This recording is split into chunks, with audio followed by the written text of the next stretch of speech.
नमस्कार, मी संतोष सुतार आणि आपण पाहतात शेल माझा. चंदगड तालुक्यातील ग्रामीण भागातील अनुसूचित जाती व नवबौद्ध समाजातील कुटुंबांना आर्थिक स्वावलंबन मिळावं या उद्देशानं महाराष्ट्र शासनाच्या पशुसंवर्धन विभागाच्या वतीनं जिल्हा वार्षिक योजनेअंतर्गत प्रशिक्षण कार्यक्रमाचं आयोजन करण्यात आलंय. हा उपक्रम उत्साहपूर्ण वातावरणात पार पडला. या प्रशिक्षणात पशुपालन व्यवसायाचं महत्त्व, जनावरांची आधुनिक पद्धतीनं देखभाल, रोगप्रतिबंधक उपाययोजना, दुग्ध उत्पादन वाढवण्याच्या पद्धती तसेच पूरक उत्पन्नाच्या संधी याबाबत लाभार्थ्यांना सविस्तर मार्गदर्शन करण्यात आलं.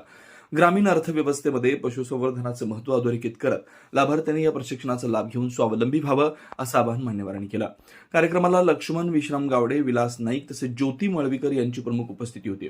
यावेळी वृषाली यादव यांनी शासनाच्या विविध योजना वंचित घटकापर्यंत पोहोचवण्यासाठी प्रशासन कटिबद्ध असल्याचं सांगितलं. तर डॉक्टर नाईक आणि डॉक्टर अभंग यांनी पशुपालनातील आधुनिक तंत्रज्ञान, जनावरांचं आरोग्य व्यवस्थापन आणि उत्पादन वाढीच्या उपाययोजनांवर मार्गदर्शन केलं. या प्रशिक्षणामुळे लाभार्थ्यांना पशुपालन व्यवसायाची वैज्ञानिक माहिती मिळाली. ग्रामीण भागातील कुटुंबासाठी पूरक उत्पन्नाचा नवा मार्ग खुला होणार असल्याची अपेक्षा व्यक्त करण्यात येते.